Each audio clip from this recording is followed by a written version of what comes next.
Bonjour et bienvenue à tous. Depuis le début de la crise qui oppose Haïti à la République dominicaine en août 2023, les Haïtiens semblent plus motivés que jamais pour terminer la construction du canal qui est la cause principale de cette crise. Et plus encore, la réouverture de la frontière du côté dominicain exacerbe encore plus les Haïtiens. Mais ça, c'est un autre sujet que je pourrais développer dans une autre vidéo. Je vous invite d'ailleurs à me dire dans les commentaires si ce sujet vous plairait. Bref, à l'issue de cette crise, il y a des questions qu'il faut se poser. En fait, il y en a trois. Premièrement, y a-t-il que cette solution à la situation d'Haïti? Deuxièmement, est-ce une solution durable pour l'avenir du pays? Et enfin, pourquoi cette crise est-elle si médiatisée? C'est sur ces trois points qu'on va s'attarder dans la vidéo d'aujourd'hui.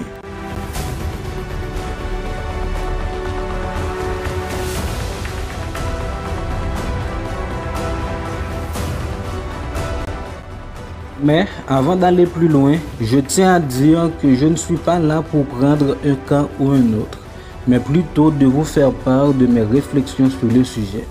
Pour répondre à la première question, la réponse est bien évidemment non. Pourquoi? Tout simplement parce que le réseau fluvial du pays est hyper impressionnant. Regardez-moi cette merveille de la nature. Je sais, vous allez me dire, mais oui, c'est très beau tout ça, mais ce n'est pas du tout une solution. En fait, c'en est bien une. Je veux dire qu'au lieu de rester concentré à 100% sur le canal en Ouanaminthe, il serait préférable de le consacrer, disons, 60 à 70% et de fournir le reste de la mobilisation ailleurs. Mais non, il préfère rester à 100% sur un seul projet. Et vous allez comprendre que cette façon de fonctionner est typique de la mentalité haïtienne.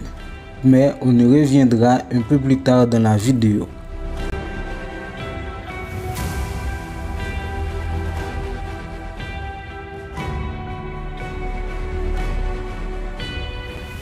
Pour la deuxième question, je dirais oui et non. Je m'explique. Ce serait une solution durable si et seulement si le gouvernement haïtien et les Haïtiens eux-mêmes ne s'en tiennent pas qu'à un seul canal d'irrigation et surtout pas au même endroit. Dans le cas où les deux entités citées plus tôt s'accordent pour construire d'autres canaux d'irrigation au même endroit, ce qui est peu probable, là encore une question s'impose d'elle-même. Cela sera-t-il suffisant pour nourrir la totalité des Haïtiens? Parce que l'un des maîtres mots sur ce projet, c'est d'être capable de nourrir les Haïtiens.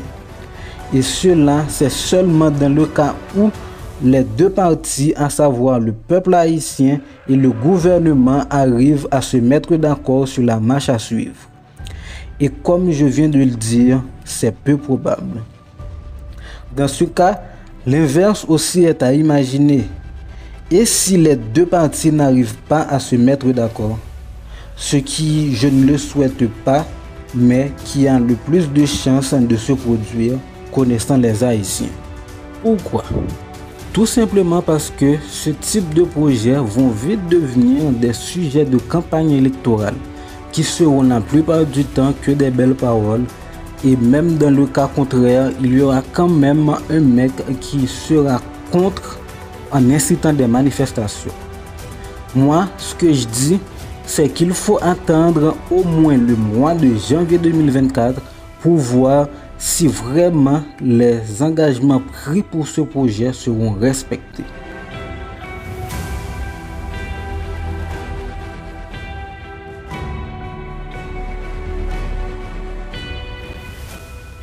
Pour la dernière question, la réponse est un peu plus compliquée que les deux précédentes.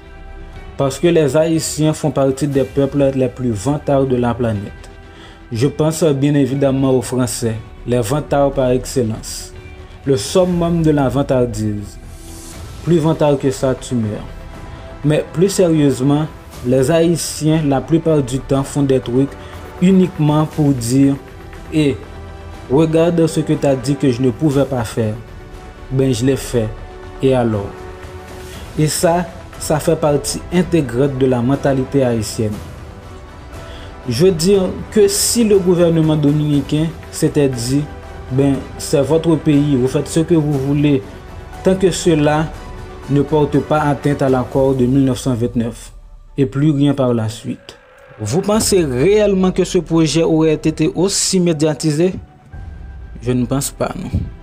Car l'une des principales raisons de la médiatisation de ce projet, c'est parce que le gouvernement dominicain tient à tout prix à tenir tête aux Haïtiens.